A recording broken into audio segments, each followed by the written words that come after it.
Welcome back, everyone, to yet another session of professional writing for test preparation courses, as well as in business with Maria. My name is Professor Mahmoodian, and today's lesson is about how you can create graduate writing style level of communication.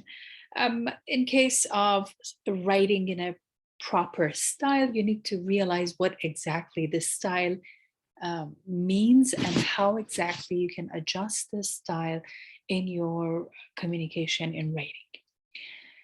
When you talk about the style, your style in writing constructs in syntax as well as the genre of your writing. So when you talk about the style of your writing, you need to define what exactly the type of sentences will be. Namely, the tone of your writing is the most specific one in the style of your writing. There are some resources that I will add in the link below, in the comment box below, and you can access those for further education.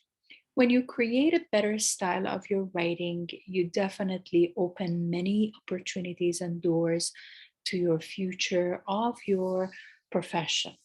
No matter how skillful you are in your field of your profession, without the proper communication, impossible to go up the ladder. When you create a better style of your writing, the first step is the sentence structure. Sentence structure, there's another term for that as syntax. How long your sentences are, how complex your sentences are, the phrases and clauses and the words that are used in your sentences. The word choices are considered as the diction, the formality of the vocabulary, the plain language, the jargon or the acronyms that you're using. If you're planning to write a report, passive language is a must. And if you're writing on regular basis, active language is dictating. For example, for email communication, you definitely need to use more of the active voice rather than passive voice. I will go through all these steps today with you. And then also the mood or the tone in your communication, which is the most important step in the style of your writing. Many times professionals are rushing without proofreading, polishing, analyzing the structure or the syntax, without rewording, rephrasing, or proofreading the diction or the formality of the vocabulary, and then they let the content of whatever that they create go in passive voice, which is not formal unless you're writing a report.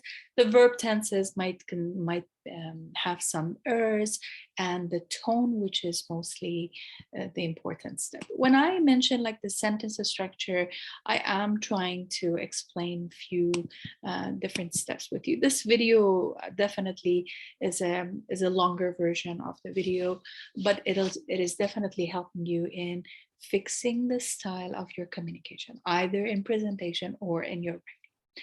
Many of professionals, they have run-on sentences because they miss the step of proofreading. What are run-on sentences? If you have one sentence, complete idea, connected to another complete idea or another complete clause without proper punctuation or without proper conjunction or connectors, that is considered run-on. If I want to give you an example, if you look at these two sentences that I'm giving you, they are short sentences. If I put them side by side without the period, these sentences will be considered as run-on. I must have connectors such as and, but, or, for, nor, so, yet in order to have the proper structure. These sentences that are completely connected by these connectors are considered as compound sentences. Many of the compound sentences are popular nowadays. It's because we are tweeting and we're text messaging people. We're all in a rush of communication, and your sentences might be short in content and in the term and the ideas, that you communicate. If I say, for example, he enjoys walking through the country is a short sentence. The idea is completed and the idea is connected to another complete idea that he often goes backpacking on his vacations. These two sentences individually are considered as simple sentences. Simple sentences are known as having one single idea with one subject and one verb mostly. These sentences are connected by period. These short sentences are considered as tic-tac sentences, or they're not really professional because they're boring and they're short. You'd better connect them with connectors for better communication and better flow or the coherence in your way of getting your message across. If I have, for example, when you do not have a connecting word, or when you use the connecting word without the proper punctuation between two independent clauses, that will be considered as run-on sentences. You can also use other transition. We have that with other proper punctuation they appear, however, will be preceded with a semicolon before and followed by a comma. There's another punctuation for however that might follow between sentences, but after the period with capitalized H and followed by a comma. If I give you, for example, this sentence, there are two complete ideas. They weren't dangerous criminals is one idea. They were detectives in disguise is another idea. But these two ideas are side by side without any connectors, without any transition words.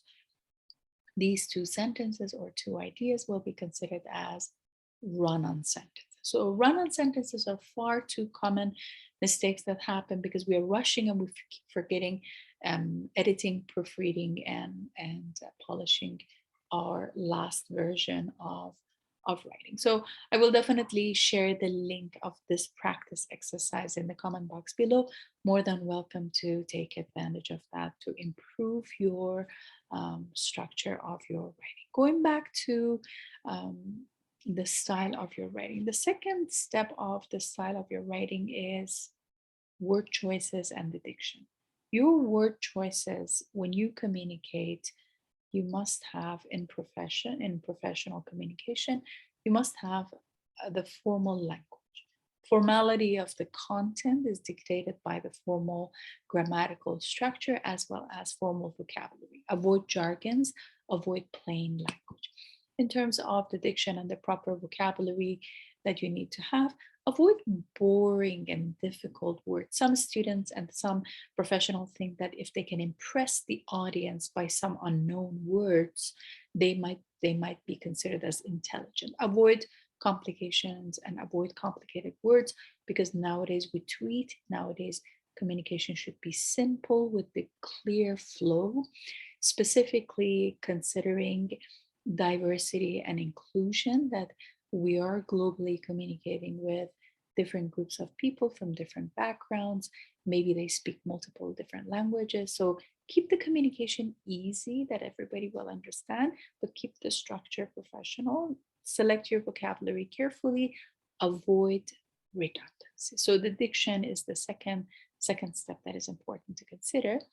The next one is you need to avoid passive voice. Passive voice specifically is introduced for report writing. What is the difference between active voice and passive voice? I will also send this link in the comment box below for everyone to take advantage of and to review, of course, for further practices. Active voice is used for most non-scientific writing. We use active voice for clear communication. In most communication styles, in majority of your sentences, you use active voice for clear communication to your audience. You keep the sentences from becoming too complicated or too wordy. Keep it simple. As I always remind the students, KISS, keep it super simple policy is always dictated in business communication. Even in the scientific writing, too much of the passive voice is complicated. Only in report writing, you need to use the passive voice. But the entrance exam was failed by over 1/3 of the applicants, This sentence specifically is known as passive voice. Why? Because I use the verb be, was, and I use the past participle of my verb. This sentence is passive. It is indirect. So the action is performed upon the sentence subject, meaning this sentence is passive. If I say, over 1/3 of the applicants to the school failed the entrance exam, this example of the active voice is clear because the sentence subject performs the action. So more than welcome to review the link in the comment box below. The next one is verb tenses. When you're focusing on the style of your writing, you need to focus on the verb tenses. Avoid repeating one tense. If you're writing in the past tense, try to use wide variety of past tense: past simple, past perfect, past continuous, past passive, and so on. Avoid repeating.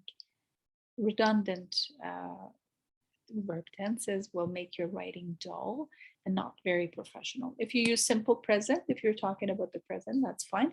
Wide variety of verb tenses will make your writing more colorful.